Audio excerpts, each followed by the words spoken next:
ان الحمد للہ والصلاۃ والسلام علی رسول اللہ۔ جب کوئی شخص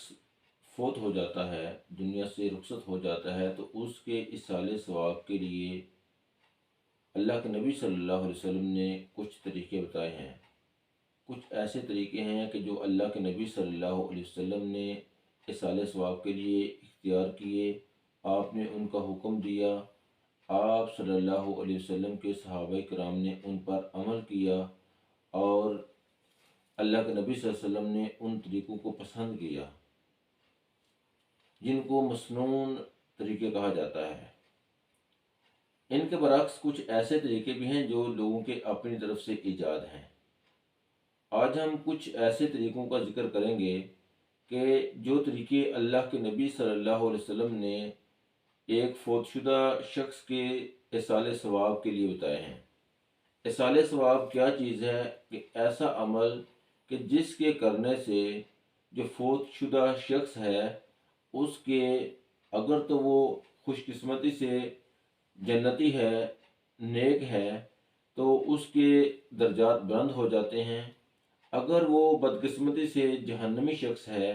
لیکن ہے وہ اللہ کا موحد بندہ، اللہ کے ساتھ اس نے شرک نہیں کیا، تو ایسے اعمال کرنے سے جو اس کے لواحقین ہیں، جو اس کے پیچھے اس کے اعزا کروا ہیں، ان اعمال کے کرنے سے اس شخص کو کچھ ریلیف مل سکتا ہے۔ ان طریقہ کار میں سے جن کے ذریعے ایک شخص کو اصالِ ثواب پہنچتا ہے، ان میں جو سب سے پہلی بات جو اللہ کے نبی صلی اللہ علیہ وسلم نے جس پر سب سے زیادہ ایمفسس کیا، وہ ہے اس کا قرض اتارنا۔ کہ اگر کوئی شخص مقروض ہے، اس کی ڈیتھ ہو گئی ہے، تو اللہ کے نبی صلی اللہ علیہ وسلم جنازہ پڑھانے سے پہلے اس کے قرضے کی ادائیگی کا بندوبست کرتے، اور اگر اس کے قرضے کی ادائیگی کا بندوبست نہ ہوتا تو اللہ کے نبی صلی اللہ علیہ وسلم اس شخص کا جنازہ پڑھانے سے انکار کر دیتے، اور صحابہ کرام سے حکم کرتے کہ وہ خود اپنے بھائی کا جنازہ ادا کر لیں۔ اس سلسلے میں اللہ کے نبی صلی اللہ علیہ وسلم کے ایک صحابی حضرت سعد رضی اللہ تعالی عنہ، وہ فرماتے ہیں کہ ان کے بھائی کی وفات ہو گئی، اور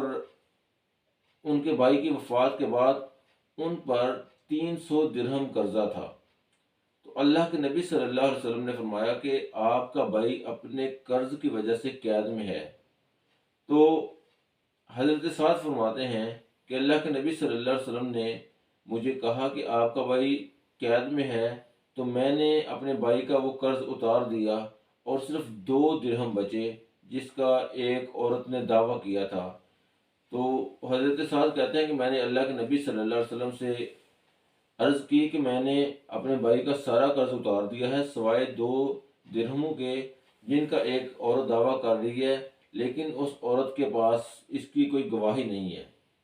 تو اللہ کے نبی صلی اللہ علیہ وسلم نے فرمایا کہ اس کے 2 دینار بھی ادا کر دو، یہ سچ بول رہی ہے۔ اسی طرح اللہ کے نبی صلی اللہ علیہ وسلم نے یہ ارشاد فرمایا کہ جو شخص مر جائے اور اس کے ذمے کسی کا قرض ہو، اور قیامت کے دن اس شخص کے پاس نہ تو درہم ہوں گے نہ دینار ہوں گے، تو اس قرض کے بدلے اس شخص کو اپنی نیکیاں دینا پڑیں گی۔ اللہ کے نبی صلی اللہ علیہ وسلم کے پاس ایک شخص کا جنازہ لایا گیا جو وفات پا چکا تھا، تو اللہ کے نبی صلی اللہ علیہ وسلم نے پوچھا کہ کیا اس پر کوئی قرض ہے؟ تو لوگوں نے اس قرض کے بارے میں کہا کہ ہاں اس پر قرض ہے۔ تو اللہ کے نبی صلی اللہ علیہ وسلم نے فرمایا کہ اس کا اپنے بھائی کا جنازہ آپ پڑھ لیں۔ تو حضرت قتادہ رضی اللہ تعالی عنہ کہتے ہیں کہ میں نے اس کے قرض کے اتارنے کی ذمہ داری اٹھائی، تو پھر اللہ کے نبی نے اس کا جنازہ پڑھایا۔ اسی طرح ایک دفعہ اللہ کے نبی صلی اللہ علیہ وسلم کے پاس ایک جنازہ لایا گیا، تو اللہ کے نبی صلی اللہ علیہ وسلم نے پوچھا، بلکہ جب بھی کوئی جنازہ لایا جاتا تو اللہ کے نبی صلی اللہ علیہ وسلم پوچھتے کہ کیا اس نے کوئی ترکہ، کوئی جائیداد چھوڑی ہے؟ تو اگر تو ہاں میں جواب دیا جاتا تو اللہ کے نبی اس کا جنازہ پڑھاتے، اور اگر یہ کہا جاتا کہ اس کے ذمہ قرض تو ہے لیکن اس نے کوئی وراثت نہیں چھوڑی، تو پھر اللہ کے نبی صلی اللہ علیہ وسلم اس شخص کا جنازہ نہیں پڑھاتے، بلکہ اللہ کے نبی فرماتے کہ آپ اپنے بھائی کا جنازہ ادا کر لیں۔ تو سب سے جو امپورٹنٹ چیز ہے وہ یہ ہے کہ اگر کوئی مسلمان فوت ہو جاتا ہے تو اس کے جو لواحقین ہیں، جو اس کے رشتہ دار ہیں، وہ اس کا جو اس کا قرض ہے وہ سب سے پہلے اتارے۔ اگر کسی شخص کا قرض اتارنے کے لیے اس کے لواحقین نہیں ہیں یا وہ اتار نہیں سکتے، تو پھر کسی دوسرے مسلمان کو چاہیے کہ وہ اس شخص کا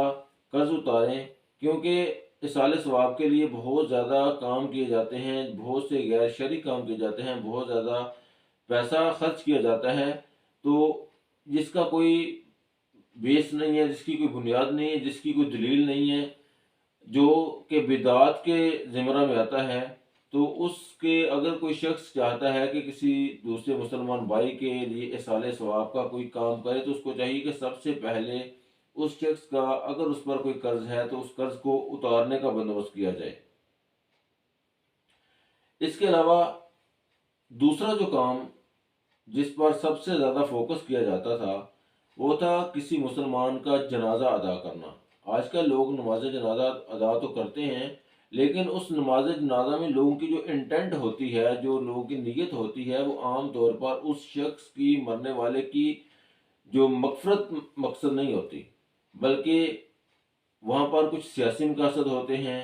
یا پھر کچھ برادری کے مقاصد ہوتے ہیں کہ وہ ہماری برادری کا ہے، ہمارے گاؤں کا ہے، ہمارے محلہ کا ہے، یا پھر اس سے ووٹ لینے ہیں، اس لیے نماز جنازہ ادا کیا جاتا ہے، اس کی مغفرت کی نیت سے نہیں کیا جاتا۔ تو سب سے پہلی اس میں بات ہے کہ کسی مسلمان بھائی کا نماز جنازہ جو ہے اس کی مغفرت کے پوائنٹ آف ویو سے پڑھا جائے، اس میں کسی قسم کا دنیاوی کوئی مقصد نہ ہو، صرف اس کی آخرت کی جو منزلیں ہیں ان کی آسانی کے لیے دعا کرنا ہو، اس کی دعائیں مغفرت کرنا ہو۔ اللہ کے نبی نے فرمایا کہ جب آپ کسی مسلمان بھائی کا جنازہ پڑھیں تو اس کے لیے خلوص دل سے دعا کیا کریں، خلوص نیت سے دعا کیا کریں، دل سے دعا کیا کریں۔ تو جو دوسری امپورٹنٹ چیز ہے کسی مسلمان بھائی کے اصال ثواب کے لیے، وہ ہے اس کا جنازہ ادا کرنا۔ حضرت عبداللہ ابن عباس رضی اللہ تعالیٰ عنہ فرماتے ہیں کہ ایک دن اللہ کے نبی صلی اللہ علیہ وسلم ایک قبر کے پاس سے گزرے، تو اللہ کے نبی صلی اللہ علیہ وسلم نے پوچھا کہ یہ شخص کب دفنایا گیا تھا؟ تو صحابہ کرام نے عرض کی کہ یہ کل رات کو ہی دفن کیا گیا ہے۔ تو اللہ کے نبی صلی اللہ علیہ وسلم نے پوچھا کہ مجھے اس پر کیوں نہیں اطلاع دی گئی؟ تو انہوں نے کہا کہ اندھیری رات تھی تو ہم نے آپ صلی اللہ علیہ وسلم کو جگانا مناسب نہیں سمجھا۔ تو اللہ کے نبی نے دفن ہونے کے بعد صحابہ کرام کی صفیں بنائیں اور اس شخص کی نماز جنازہ ادا کی۔ تو جو مغفرت کے لیے، اصال ثواب کے لیے جو دوسرا سب سے زیادہ امپورٹنٹ کام ہے وہ ہے کسی شخص کا نماز جنازہ میں خلوص نیت سے شمولیت اختیار کرنا اور اس کی نماز جنازہ ادا کرنا۔ اللہ کے نبی صلی اللہ علیہ وسلم نے فرمایا کہ جو شخص نماز جنازہ ادا کرتا ہے اور جنازہ سے لے کر اس شخص کے دفن تک ساتھ رہتا ہے تو اس کے لیے 2 قرات ثواب ہے، اور جو شخص صرف نماز جنازہ ادا کرتا ہے تو اس کے لیے 1 قرات ثواب ہے۔ پھر اللہ کے نبی صلی اللہ علیہ وسلم نے ایک جگہ پر ارشاد فرمایا کہ جس مسلمان کے جنازہ میں 40 مسلمان ہوں، 40 موحدین ہوں، اور وہ اس شخص کے لیے اللہ سے سفارش کریں اس کی بخشش کے لیے، تو اللہ تعالیٰ کے ہاں اس شخص کی بخشش کر دی جاتی ہے۔ ایک حدیث میں اللہ کے نبی نے فرمایا کہ جس مسلمان کے جنازہ میں 100 مسلمان ہوں، 100 موحدین ہوں، اور وہ اس کے لیے اللہ کے ہاں سفارش کریں، تو اللہ تعالیٰ اس کی بخشش کر دیتا ہے، اللہ تعالیٰ اس کو معاف کر دیتا ہے۔ ایک حدیث میں اللہ کے نبی صلی اللہ علیہ وسلم نے فرمایا کہ جس شخص کی نماز جنازہ میں 3 لائنیں ہوں، 3 صفیں ہوں، اب صف سے مراد کہ اگر 6 بندے بھی ہیں تو ان کی بھی 3 صفیں بن جاتی ہیں، تو ایسے شخص کی اللہ تعالیٰ مغفرت کر دے گا۔ تو جنازہ جو ہے اس کی بہت زیادہ فضیلت ہے، بہت زیادہ امپورٹنس ہے، لیکن شرط یہ ہے کہ جنازہ جس کا ادا کیا جا رہا ہے وہ اللہ کا موحد بندہ ہو، اور جو اس کا نماز جنازہ ادا کرنے آئے ہیں وہ بھی موحد ہوں، اور ساتھ ساتھ اس کی مغفرت کے نقطہ نظر سے اس کا جنازہ پڑھیں، وہ کسی دنیاوی مقصد کے تھرو وہاں پر حاضر نہ ہوں۔ تیسری جو امپورٹنٹ چیز ہے اصال ثواب کے لیے وہ ہے فوت شدگان کے لیے دعا کرنا۔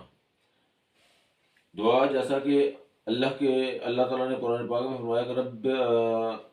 اغفر لی ولوالدی وللمؤمنین یوم یقوم الحساب، کہ ربنا اغفر لی، اے ہمارے رب ہمیں بخش دے، ولوالدی اور ہمارے والدین کو بخش دے، وللمؤمنین اور تمام مومنوں کو بخش دینا حساب کے دن۔ تو یہ دعا جو ہے قرآن سے ثابت ہے کہ دوسرے مسلمانوں کے لیے دعا کرنی چاہیے۔ پھر حضرت نوح علیہ السلام کی دعا، رب اغفر لی ولوالدی ولمن دخل بیتی مؤمنا وللمؤمنین والمؤمنات، کہ اے میرے رب ہمیں بخش دے، میرے والدین کو بخش دے، اور ہر اس شخص کو مومن کو بخش دے جو بحالت مومن میرے گھر میں داخل ہو، اور ایمان والے مردوں اور ایمان والی عورتوں کو۔ تو ایماندار مردوں اور ایماندار عورتوں کے لیے دعا کرنا قرآن سے ثابت ہے۔ اسی طرح اللہ کے نبی صلی اللہ علیہ وسلم نے فرمایا کہ جو شخص کسی دوسرے مسلمان کے لیے دعا کرتا ہے تو ایک فرشتہ اس کے پاس کھڑا ہوتا ہے، اور وہ فرشتہ وہی دعا اس مسلمان کے لیے کرتا ہے کہ جو کسی مسلمان بھائی کے لیے اس کی غیر موجودگی میں دعا کرتا ہے۔ تو جو دعا ہے یہ بہت ہی امپورٹنٹ چیز ہے، بڑی اہم چیز ہے جو کی جانی چاہیے۔ لوگ دعا تو کرتے ہیں لیکن دعا کا جو مسنون طریقہ ہے اس طریقے سے نہیں کرتے۔ جو اگر کوئی شخص فوت ہو جاتا ہے تو فوت ہونے کے بعد اس کے گھر میں جا کے اکٹھا ہو جانا، وہاں پر جا کے ہاتھ اٹھا کے دعا کرنا، تو یہ اللہ کے نبی صلی اللہ علیہ وسلم کے اسوہ سے طریقہ سے ثابت نہیں ہے۔ اللہ کے نبی صلی اللہ علیہ وسلم، آپ صلی اللہ علیہ وسلم کے صحابہ کرام نے کبھی بھی کسی شخص کے فوت ہونے کے بعد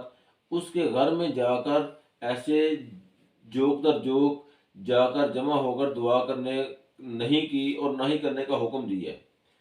دعا جو ہے وہ بڑی آسانی سے اپنے گھر بیٹھ کر کی جا سکتی ہے۔ اگر کسی نے جا کے کرنی ہے تو وہ قبر پر کر سکتا ہے۔ کسی کے گھر جا کر زیادہ سے زیادہ، اللہ کے نبی نے کسی فوتگی والے گھر میں جمع ہونے کو نوحہ قرار دیا ہے، اور نوحہ شریعت میں سخت حرام چیز ہے۔ اللہ کے نبی نے نوحہ کرنے سے منع کیا ہے۔ اسی طرح کسی کے گھر میں، فوتگی والے گھر میں جمع نہیں ہوا جا سکتا، یہ اللہ کے نبی صلی اللہ علیہ وسلم کے طریقہ سے اسوہ سے ثابت نہیں ہے۔ اس کے لیے دعا کی جا سکتی ہے جو اس کی اولاد ہے۔ اللہ کے نبی صلی اللہ علیہ وسلم کا فرمان ہے کہ بعض دفعہ یہ ہوتا ہے کہ ایک شخص جو ہے اس کا جنت میں ایک درجہ بڑھ جاتا ہے، تو وہ پوچھتا ہے کہ یہ کیسے ہوا، تو اس کو یہ کہا جاتا ہے کہ اس کے فوت ہونے کے بعد اس کے بیٹے نے اس کے لیے استغفار کی، اس کے بیٹے نے اس کے لیے دعائے مغفرت مانگی، تو اس وجہ سے اس کا ایک جو درجہ ہے وہ بڑھ گیا ہے۔ اللہ کے نبی نے فرمایا کہ جب آپ میت کو دفن کر کے فارغ ہوں تو فارغ ہونے کے بعد وہاں پر تھوڑی دیر رکیں، بلکہ اللہ کے نبی میت کو دفن کرنے کے بعد وہاں پر تھوڑی دیر کے لیے رکتے اور فرماتے کہ اپنے بھائی کی مغفرت کے لیے دعا کرو اور اس کے ثابت قدمی کے لیے دعا کرو، کیونکہ ابھی اس سے سوال کیا جائے گا۔ تو کسی مسلمان کے لیے دعا کرنا جو ہے اس کی قبر پر، یہ بہت زیادہ فضیلت کی بات ہے جو کہ اللہ کے نبی صلی اللہ علیہ وسلم کے طریقہ سے اسوہ سے ثابت ہے۔ اس کے علاوہ جو چوتھی چیز ہے وہ بھی بڑی امپورٹنٹ ہے کہ اگر کوئی شخص اپنی زندگی میں کوئی نظر مانتا ہے کہ وہ فلاں نظر ادا کرے گا، نظر پوری کرے گا، لیکن وہ شخص جو ہے وہ اپنے نظر پوری کرنے سے پہلے اس کی وفات ہو جاتی ہے، تو یہ جو نظر ہے یہ صرف اس کے فیملی کے لوگ، اس کے جو بلڈ ریلیشن والے لوگ ہیں وہ پوری کریں گے، ہر کسی پر یہ نظر پوری کرنا جو ہے وہ واجب نہیں ہے۔ یہ بات ذہن میں رہے کہ کسی بھی مسلمان کے لیے دوسرے تمام مسلمان دعا کر سکتے ہیں اور ان کو کرنی چاہیے، اور اس کی بہت زیادہ فضیلت ہے، دعا کرنے والوں کو بھی فائدہ ہوتا ہے اور جس کے لیے دعا کی جاتی ہے اس کو بھی فائدہ ہوتا ہے۔ لیکن جو مالی اخراجات ہیں، جو مالی صدقات ہیں، جو نظر ہے، یہ صرف اس کے قریبی لوگ، اس کے رشتہ دار پوری کریں گے، یہ اس کے بیٹوں، اس کے بہن بھائیوں پر فرض ہے، اس کے علاوہ اس کے